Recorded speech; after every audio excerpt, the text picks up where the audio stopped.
Baik, saudaraku, pagi hari ini sebentar. Pagi hari ini kita mau dengar firman Tuhan. Topiknya tentang doa juga ya. Yaitu dalam berdoa kita harus rendah hati, rendah hati di hadapan Tuhan. Sebentar saya share. Merendahkan diri.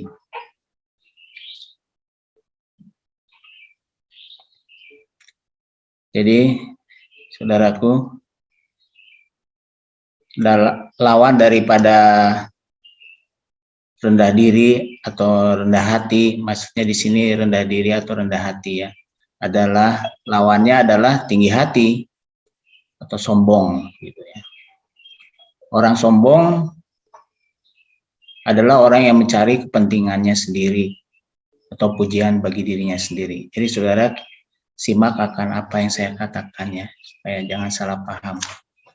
Yesus mempunyai sikap rendah hati atau tidak sombong.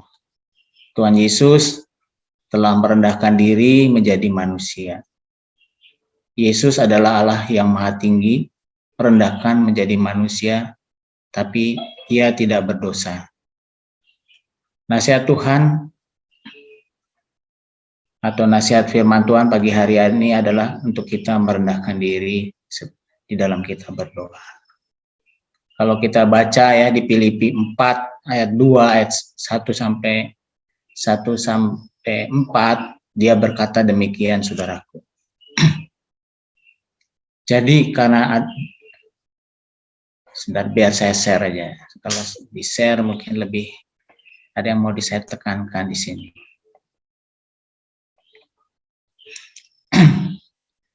Firman-Nya berkata demikian. Jadi karena di dalam Kristus ada nasihat, ada penghiburan kasih, ada persekutuan roh, ada kasih mesra dan belas kasihan. Pagi hari ini kita berdoa bersama di dalam Kristus. Karena itu sempurnakanlah sukacitaku dengan ini. Hendaklah kamu sehati sepikir dalam satu kasih, satu jiwa, satu tujuan, dengan tidak mencari kepentingan diri sendiri atau puji-pujian yang sia-sia. Sebaiknya hendaklah dengan rendah hati yang orang menganggap yang lain lebih utama daripada dirinya sendiri. Dan janganlah tiap-tiap orang hanya memperhatikan kepentingannya sendiri, tapi kepentingan orang lain juga. Kalaulah kita semua jemaat Tuhan, seperti apa yang Tuhan bilang hari ini, saya yakin doa pagi ini mungkin lebih dari 200 orang. Saudaraku, rendah hati adalah sikap mau berkorban bagi yang lain. Sedangkan kebalikannya, tinggi hati atau sombong menghalangi doa-doa kita. Jadi sebaiknya kita rendah hati. Tuhan Yesus sudah membuktikan bahwa dia mau merendahkan diri dengan mengosongkan dirinya menjadi manusia dengan tujuan keselamatan umat manusia. Kita sekarang mau berdoa bersama. Mari kita merendahkan diri kepada yang punya alam semesta, yaitu Allah Bapa. Kesombongan manusia atau kesombongan kita membuat Allah marah dan tidak mendengar doa-doa manusia. Sikap Allah yang rendah hati, yang rela merendahkan dirinya, ini wajib menjadi panutan bagi kita umat manusia atau umat Tuhan.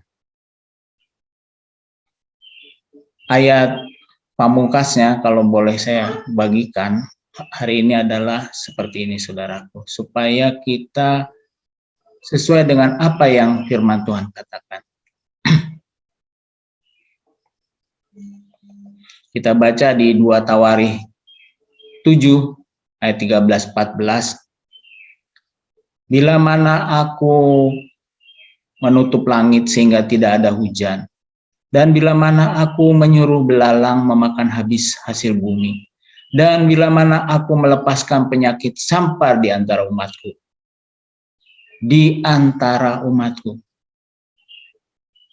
dan umatku yang atas namaku disebut merendahkan diri, berdoa, dan mencari wajahku, lalu berbalik dari jalan-jalannya yang jahat, maka aku akan mendengar dari surga.